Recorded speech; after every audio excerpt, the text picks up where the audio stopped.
All right, the Deputy Attorney General weighing in tonight, defending the Justice Department's handling of the Mueller report. Rod Rosenstein telling the Wall Street Journal he, meaning William Barr, is being as forthcoming as he can.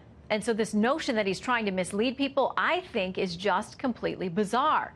Let's bring in the host of Left Coast News, Ethan Behrman, and former CIA analyst Buck Sexton. Great to have both of you. Welcome tonight. Good to see you. Thanks, Shannon. All right, Ethan, let's start there. He says it's bizarre that people are going after Barr so hard. You don't even have the Mueller report yet. He says it'll be in by next week, but there's someone from the Mueller team actually working together with them on redactions. He pledged yesterday he's not going to withhold things that are damaging to the president. Should we have confidence in Barr? And if not, why not? Well, the biggest question really is if he had a 3-week heads up to write his summary report, that is what we heard for those 4 pages, why wasn't he working on the redaction knowing that we were expecting this report? But if he didn't I have find the that to be a report little bit suspicious.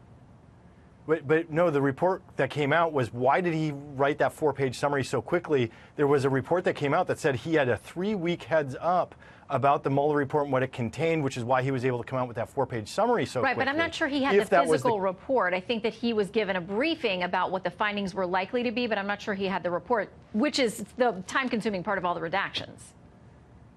Yeah, but it still seems suspicious that we are holding back, that the Republicans in the Senate, I'm looking at Mitch McConnell, the majority leader, would be holding back at all. We have full rights to this. The Republicans in the House actually voted for it unanimously, to say we have the right to see this report. What is taking so long? We all knew that this was the end of it, so this isn't a surprise that they need to go through this process. Mm-hmm. Yeah, I mean, Buck, you know, by law, by statute, there are things that the Attorney General cannot turn over. He says he's trying to do it at lightning speed. He's working with Mueller folks to get it out. Democrats are flailing, Shannon, because the criticisms are leveling against this process just are unserious. I mean, they're fundamentally not things that you can take without laughing a little bit, because Mueller is a part of the redaction process. We've been told that numerous times. So the Mueller team gets to weigh in on what is and is not going to be shown to the American people. Barr has said that there are 4 very specific criteria that will be color-coded in the report. So we know exactly why it is not in the report. There are reasons why people shouldn't see things, sources and methods, which in the case of, for example, the FISA reports, Democrats were saying we need to respect that. We need to make sure we keep that sacred and secret. Whereas now, all of a sudden, we're for radical transparency, Julian Assange style on this stuff. And let me just say also, this debate over the last 24 hours about whether there has been spying that has gone on in the Trump campaign, that also just shows you the desperation from Democrats trying to find something to latch onto here. It is obviously spying what was done to the Trump campaign. I worked for a spying organization. It was spying. If words have meaning, that is what it was. Okay, I want to play something that the former director of National Intelligence, James Clapper, said when he was point blank asked last year about this idea, the words spying. Here was his explanation. Was the FBI spying on Trump's campaign? No, they were not. They were spying on a term I don't particularly like, but on what the Russians were doing, trying to understand, were the Russians infiltrating, trying to gain access, trying to gain leverage and influence. So why doesn't he like what they do?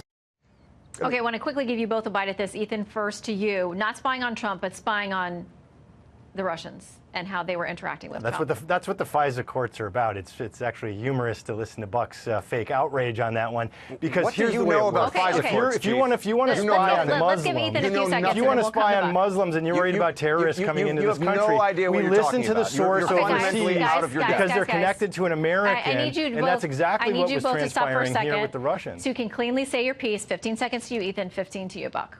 And I mean it. I'll enforce it. If we're after terrorists, we listen because of an overseas source. The Russians are an overseas source. If they're talking to an American citizen, that is what the FISA court determines and then issues the warrant. It's that simple. It's called surveillance, Buck. Okay, that was 15 seconds. Buck, he nailed it. Secret surveillance is also called spying, which I know because I worked for the CIA. And by the way, Carter Page is not a Russian. George Papadopoulos is not a Russian. These are American citizens whose rights were trampled on. A lot of people just talk to Russians, buddy. That's why we have a 4th Amendment to stop people from being spied on by their government. This is, again, it's laughable, but they've got nothing left. Time is up. Time is up. I'm a fan of all the amendments and of both of you. So thank you for coming on tonight. Thank you. See you again soon. Thanks, Shannon.